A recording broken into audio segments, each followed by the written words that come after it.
ആത്മനമസ്കാരം. ഇന്നത്തെ divine message card of the day വീഡിയോയിലേക്ക് എല്ലാവർക്കും സ്വാഗതം. ഇന്ന് നമുക്ക് കിട്ടിയിരിക്കുന്ന കാർഡ് 7 ഓഫ് സോഡ്സ് ആണ്.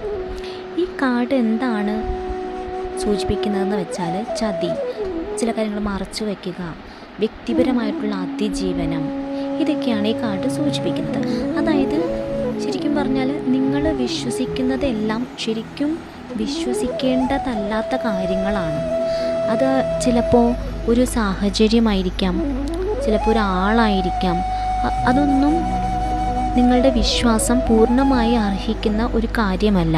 അപ്പോൾ നിങ്ങൾക്കൊരാളെ സംശയം തോന്നുന്നുണ്ടെങ്കിൽ അത് വെറുതെ അല്ല, അത് നിങ്ങളൊന്ന് വിലയിരുത്തേണ്ടിയിരിക്കുന്നു. അതൊന്ന് ശരിക്കും സ്വയം ഒന്ന് പരിശോധിക്കേണ്ട കാര്യമാണ്.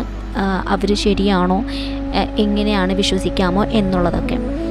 അതുമാത്രമല്ല, നിങ്ങൾ അന്യായമായിട്ട് വിമർശിക്കപ്പെടാനായിട്ടുള്ളൊരു സാധ്യത കാണിക്കുന്നുണ്ട്. അതൊരു വാണിംഗ് ആയിട്ടാണ് ഈ കാർഡ് നമുക്ക് കിട്ടിയിരിക്കുന്നത്. ആവശ്യമില്ലാത്ത കാര്യത്തിന് നിങ്ങളെ കുറ്റപ്പെടുത്തുക, അല്ലെങ്കിൽ നിങ്ങൾ നിരീക്ഷിക്കപ്പെടുക, ഇതൊക്കെയാണ് ഈ കാർഡ് നമുക്ക് തരുന്നൊരു വാണിംഗ്. നിങ്ങൾ അതിൻ്റെ ഒരു പരിണിത ഫലമായിട്ട് തനിച്ചൊരു വഴി തിരിഞ്ഞു പോകുന്ന ആളായിട്ട് മാറാനുള്ള ഒരു ചാൻസ് ഉണ്ട്. അപ്പം നിങ്ങൾ എന്ത് ചെയ്യണം? നിങ്ങൾക്ക് വിശ്വസിക്കാവുന്ന ആളുകളെയും വിശ്വസിക്കേണ്ടാത്ത ആളുകളെയും നിങ്ങൾ വേർതിരിച്ച് കാണാനായിട്ട് ശ്രമിക്കുക.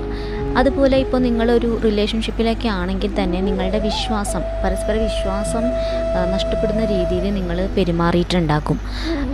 നിങ്ങൾ ചിലപ്പോൾ ഫ്രണ്ട്സിൻ്റെയൊക്കെ, അതായത് മൂന്നാമതൊരാളുടെ വാക്ക് കേട്ടിട്ട് നിങ്ങൾ വിശ്വാസം, അദ്ദേഹത്തിൽ ചിലപ്പോൾ ഇപ്പോൾ ഒരാൾ പറഞ്ഞിട്ടുണ്ടാകും, എനിക്ക് ഒരു ട്രസ്റ്റ് ഈ റിലേഷൻഷിപ്പ് മുന്നോട്ട് കൊണ്ടുപോകാനായിട്ട് പലതവണ ഞാൻ ഇങ്ങനെ ചെയ്യരുതെന്ന് പറഞ്ഞിട്ടും നീ ചെയ്തിട്ടുണ്ട്, അപ്പം എനിക്കൊരു ട്രസ്റ്റ് ചോദിച്ചിട്ടുണ്ടായിരിക്കാം. പക്ഷേ ആ വിശ്വാസം കളയുന്ന രീതിയിൽ അവർ പെരുമാറിയതായിട്ടും ഇവിടെ കാണിക്കുന്നുണ്ട്. അതുപോലെ ഫിനാൻസായിട്ടുള്ള ചില കാര്യങ്ങൾ, അങ്ങനെ എന്തെങ്കിലും ഒരു വാഗ്ദാനങ്ങളോ അവസരങ്ങളോ വന്നാൽ ജോബ് റിലേറ്റഡ് ആയിട്ടാണെങ്കിലും നിങ്ങൾ അതിന് മുന്നേ അതിൻ്റെ പിറകിൽ എന്തെങ്കിലും ചതി ഉണ്ടോ എന്നുള്ളതൊന്ന് വിലയിരുത്തേണ്ടിയിരിക്കുന്നു.